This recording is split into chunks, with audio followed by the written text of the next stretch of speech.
Hola artistas, bienvenidos al canal y bienvenidos a un nuevo tutorial en el que vamos a ver cómo dibujar correctamente los ojos. Creo que soy el primero que hace un tutorial en YouTube de cómo dibujar ojos.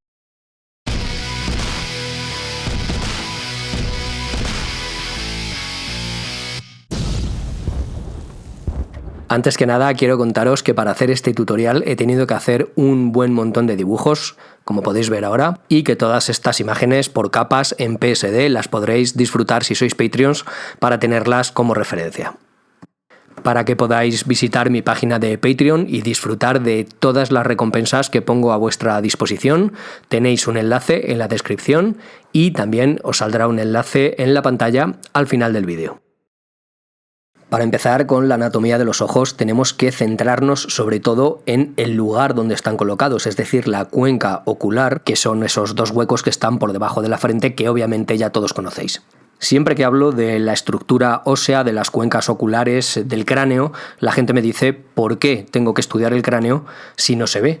Bueno, es muy importante y especialmente en el caso de los ojos por una sencilla razón. La mayoría de la gente, cuando les pregunto qué es lo que te falla cuando dibujas un ojo, me dicen falla la expresión del ojo. Y lo primero que hay que entender es que el ojo sencillamente no tiene expresión. El ojo es simplemente una bola que lo único que puede hacer, el único movimiento que puede ejecutar es una rotación limitada sobre sí mismo. Y los músculos de los párpados lo único que pueden hacer es abrirse o cerrarse con más o menos fuerza. Realmente la expresión de los ojos está determinada por el movimiento de los músculos que lo rodean, los músculos de la frente y los músculos del pómulo, que podéis ver ahora en la imagen. El hecho de que se difuminen hacia abajo solo indica que continúan hacia abajo.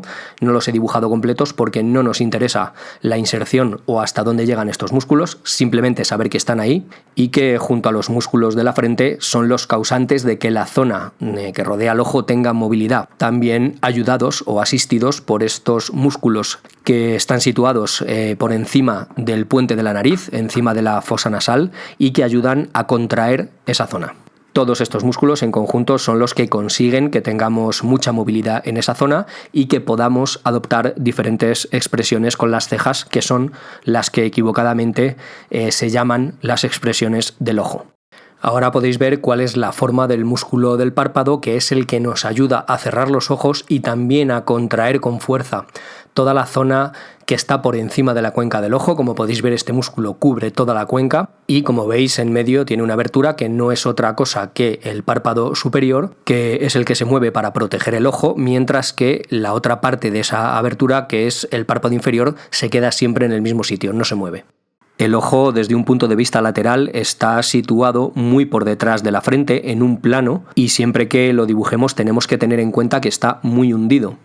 Bien, ahora vamos a hablar de este plano en el que se sitúan los ojos, que, como decía, está un poco por detrás del de la frente y que es literalmente un plano, es decir, los ojos están en línea recta el uno con el otro si los miramos de frente, como por ejemplo cuando miramos de frente a otra persona, nos damos cuenta de que ese plano donde están situados los dos ojos no tiene ni la más mínima curvatura, no tiene ni siquiera esa pequeña curva que tiene la frente. Y esto es una de las cosas que tenemos que tener en cuenta, sobre todo cuando los dibujamos, por ejemplo, en una posición de 3/4, que es una de las cosas que pregunté hace poco en una encuesta y que me decíais que era de las cosas en las que más se falla. El truco cuando dibujemos esta posición, o cualquier otra para el caso, es olvidarnos de la nariz y dibujar los ojos como si estuvieran, o como están, mejor dicho, en esa línea recta, los dos en línea. De esta forma es mucho más fácil trazar unas líneas de guía. Yo, por ejemplo, aquí he trazado un poco la zona por donde iría la cuenca del ojo, que coincide con la altura donde va a estar la ceja, y de esta forma es mucho más fácil calcular la posición, aunque estemos trabajando en un ángulo bastante complicado como es este. También tenéis que tener en cuenta que la distancia entre los dos ojos es más o menos de un ojo, y si estáis dibujando de esta manera, en esta posición de 3/4, quizá haya un poco de perspectiva. Bueno, eso lo tenéis que calcular siendo un poquito hábiles, pero en general es mucho más fácil no tener en cuenta el relieve de la nariz, que luego es algo que sale hacia afuera, pero que no afecta a la posición de los ojos. Es algo que podemos añadir perfectamente después y que normalmente es lo que nos confunde mucho a la hora de dibujar los ojos correctamente cuando estamos haciéndolo en esta posición. Por cierto, ahora os va a salir una tarjeta que os va a llevar a un vídeo que os conviene que veáis si no lo habéis visto o que lo repaséis, que es cómo dibujar la cabeza en diferentes posiciones, y ahí vais a encontrar las medidas estándar que tienen pues todos los elementos de la cabeza y por supuesto también los ojos. Además de calcular la anchura que tiene el ojo, que es quizá lo más fácil, otra cosa que os va a ayudar muchísimo es trazar una línea que una los lacrimales, una línea paralela, otra paralela a esta que nos dé la altura de los ojos y otra que nos dé la parte más baja. De esta manera es muy fácil situar el ojo y, como decía, si nos olvidamos de que existe la nariz, no vamos a tener ningún problema. Otra cosa que tenéis que tener en cuenta es que los dos ojos miran siempre hacia el mismo sitio, salvo que tengamos algún problema fisiológico, y que si trazamos una línea vertical que nos indique dónde está el centro de la pupila en uno de los dos ojos, que nos sirva de guía, es muy fácil trazar en el otro ojo una línea que esté a la misma distancia del borde que corresponde y que los dos ojos miren al mismo sitio, que es una de las cosas que más nos suele costar y que hace que nuestros personajes a veces se vean un poco bizcos. Tengo que resaltar que habéis visto que en este dibujo yo sí he situado la nariz al principio, pero a la hora de medir la distancia entre los ojos simplemente no la he tenido en cuenta. Otra cosa muy importante que tenemos que saber y que va a determinar algunos de los errores que solemos cometer cuando estamos dibujando ojos es cuál es la forma real del globo ocular, y para ello vamos a ver esta vista en sección que os aparece ahora en la pantalla y vais a ver las partes más importantes del ojo que están señaladas con sus nombres: el iris y la pupila. Todos sabemos lo que es. El iris es la parte coloreada del ojo, la pupila ese hueco que hay en medio que se abre o se cierra dependiendo de la luz que tiene que entrar al ojo. Y tenemos también la lente que está por detrás y que es donde se forma la imagen. Y por último tenemos la córnea, que es esa película transparente que recubre todo lo demás. Como podéis ver en el esquema, la córnea hace que el ojo no sea completamente redondo, sino que tenga un abultamiento por encima del iris y la pupila. Y este pequeño abultamiento de la córnea es lo que hace que muchos de nuestros dibujos o bien queden un poco bizcos o bien tengan la mirada perdida y no se sepa muy bien hacia dónde están mirando, que es otro de los problemas que más frecuentemente aparecían en la encuesta que hice para hacer este vídeo. El abultamiento de la córnea tiene dos consecuencias. La primera, y más evidente, la vais a ver en este dibujo rápido que he hecho de la vista lateral del ojo, es que el párpado, que cubre la parte de arriba del iris, y esto ocurre en todas las personas, salvo que abramos mucho los ojos en una expresión de sorpresa o de miedo, siempre salga un poco hacia afuera. Es decir, que cuando veamos un ojo de lado, el párpado superior siempre sobresale más que el inferior. La segunda consecuencia de este abultamiento es que la iluminación del ojo es un poco peculiar y hay que tener bastante cuidado porque, en mi opinión, la mala iluminación del ojo es la principal responsable de que nuestros ojos no queden bien. Aquí hay que entender varias cosas, y la primera es que tenemos que tener en cuenta que el globo ocular es mucho más grande que la parte del ojo que no está cubierta por el párpado. Así que tenemos que sombrearlo como la esfera que es y darle de esta forma a la esclera o esclerótica, que es como se llama la parte blanca de los ojos, su forma y su volumen real. Porque muchas veces, y este es un error muy grave que cometemos, creemos que solo la parte que vemos, la parte que no está cubierta por los párpados, es todo el ojo, con lo cual hacemos una superficie mucho más curva que si tenemos en cuenta todo el globo ocular, y esto por supuesto nunca queda bien. Por cierto, hay que tener en cuenta que la esclera no es totalmente blanca, no es de un blanco nuclear, y que hay que darle un cierto tono por la curvatura de la superficie que produce una sombra propia, y que el párpado superior también arroja algo de sombra sobre ella, especialmente cuando la luz viene de arriba, cosa que es lo más habitual.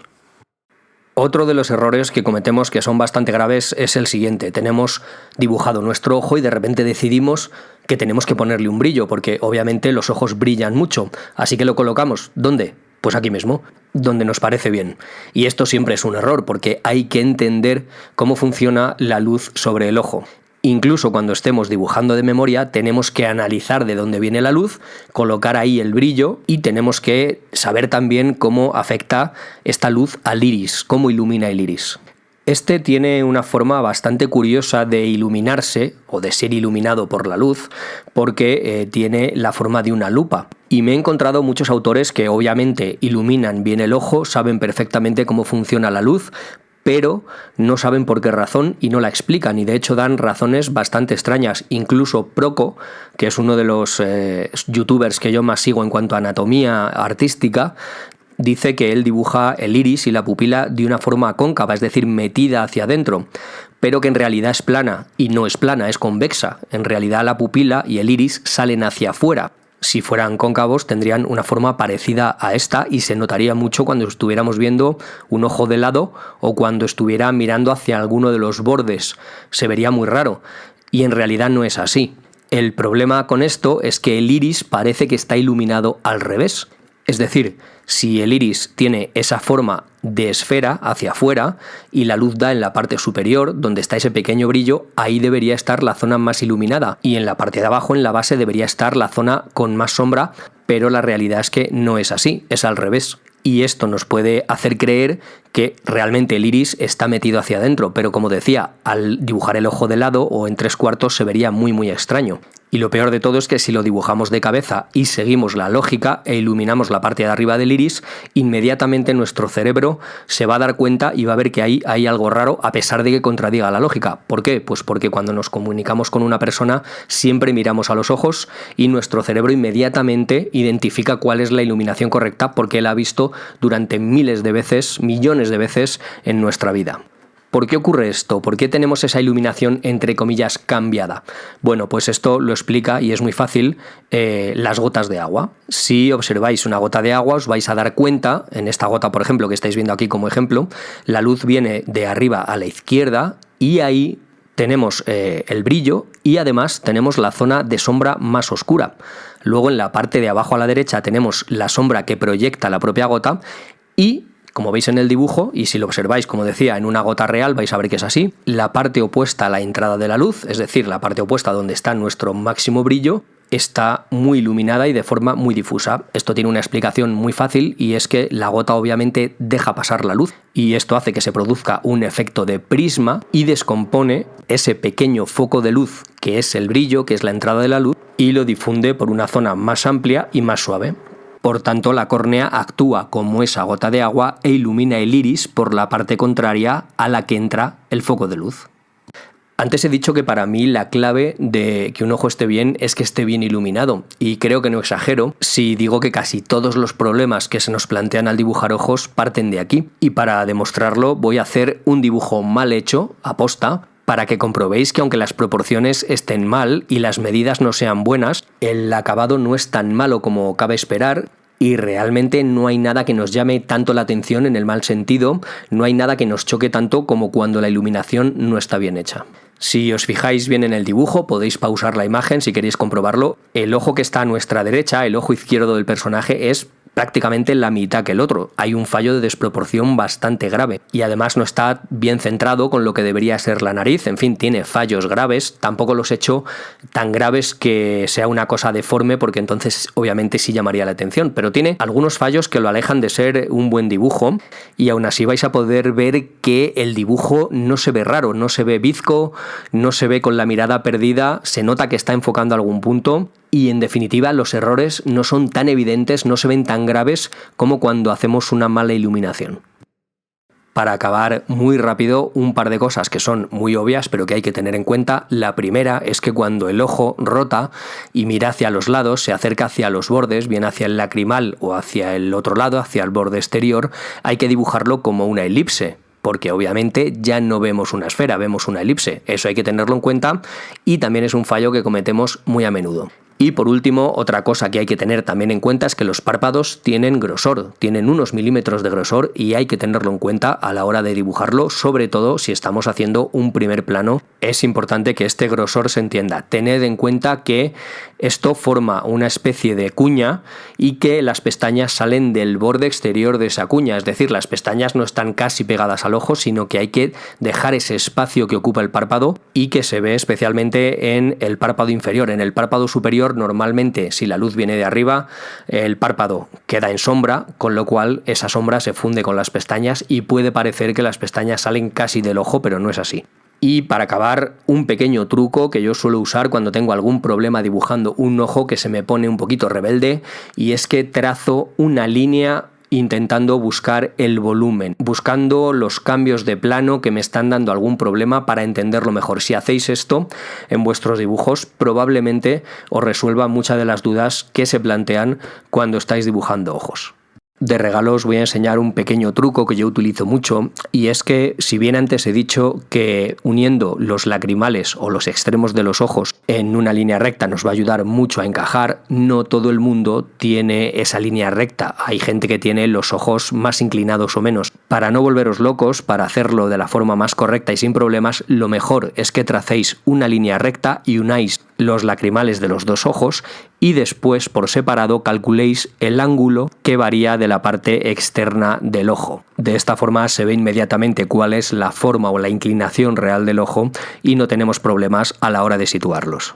Estos dos retratos que hice de Peter Dinklage y Jack Nicholson son el ejemplo perfecto. Hasta aquí el vídeo de hoy. Recuerda, dale un like si te ha gustado, compártelo con todo el mundo y si estás por primera vez en el canal, suscríbete y activa la campanita ahí debajo para no perderte ninguno de mis vídeos. Recuerda que también puedes colaborar con el canal haciendo tus compras en Amazon a través del enlace que dejo siempre abajo en la caja de descripción, y que también puedes apoyarme en Patreon, en este enlace que te va a salir aquí ahora mismo. Sin nada más, me despido de todos vosotros con un fortísimo abrazo. Chicas, chicos, nos vemos aquí en el canal en el próximo vídeo.